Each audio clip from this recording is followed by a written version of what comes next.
Subscribe करें, press करें bell icon और पाएं मुंबई, नवी मुंबई एवं बॉलीवुड की ताजा तरीन खबरें।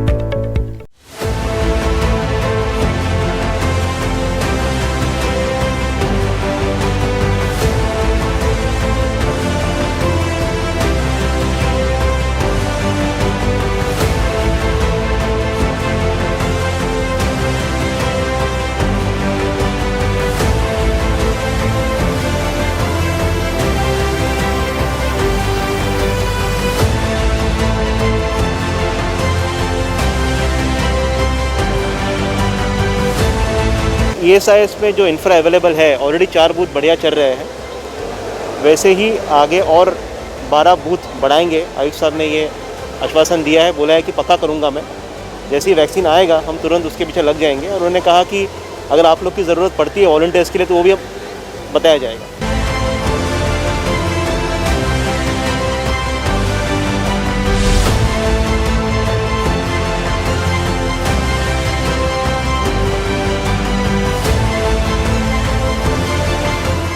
वाशी प्रभाग क्रमांक 64 में ESIS अस्पताल ये भौतिक सुविधाओं से लैस अस्पताल है।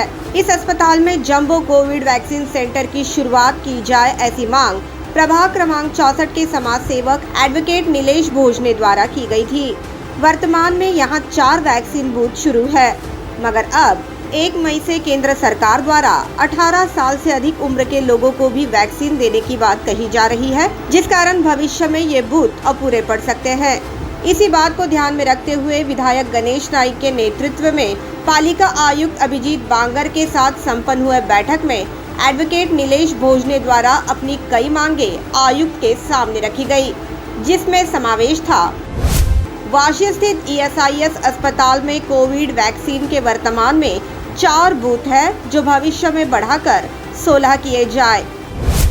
निर्धारित मूल्य के आधार पर निजी अस्पताल में कोविड वैक्सीन उपलब्ध करवाई जाए। बनावटी वैक्सीन का खतरा भी बढ़ गया है, ऐसे में पालिका को सतर्क रहने की आवश्यकता है। NMTV से बात करते हुए एडवोकेट नीलेश भोजने ने कहा कि ESIS अस्पताल में जल्द ही 16 बूथ शुरू किए जाएंगे। इस बात के लिए पालिका आयुक्त ने मंजूरी प्रदान कर दी है। 16 बूथ ESIS वाशी में 16 बूथ जल्दी ही शुरू होंगे।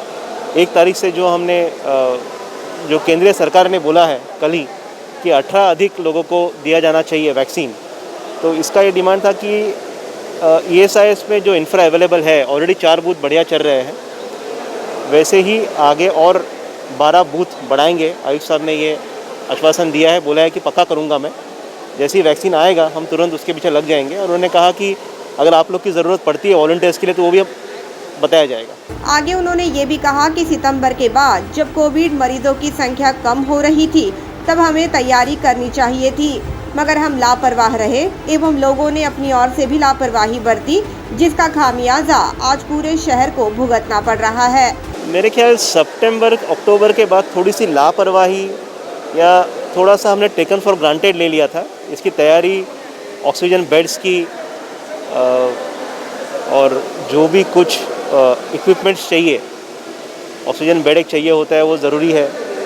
अपना ICU में लोगों को जो ज़रूरत है उसकी तैयारी नहीं की गई थी, तो कहीं पे ये थोड़ा सा अभी हमको महंगा पड़ रहा है। एडवोकेट नीलेश भोजने ने ये भी कहा कि आयुक्त को रेमडेसिविर इंजेक्शन भी जल्द से जल्द उपलब्ध करने के लिए कहा गया है। बहुत ज़्यादा दिक्कत बढ़ गई है बेड के लिए भी, और साथ में जो इंजेक्शंस है रेमडेसिविर हो गया, उसके बारे में चर्चा हो रही थी। स्टॉक अवेलेबल नहीं है। गणेश जी नाइक ने कहा है, दादा ने कहा है कि जल्दी से जल्द आप ये जो इंजेक्शंस है वो अवेलेबल कराइए, जो लोगों को नहीं मिल रहा है वहाँ तक पहुँचना चाहिए। आयुक्त साहब ने भी बोला कि 2-3 दिन में ही जो सी कमतरता है, शॉर्टेज जो है वो पूरा हो जाएगा और दवाइयाँ सब मिलेंगी लोगों को। Bureau report NMTV news.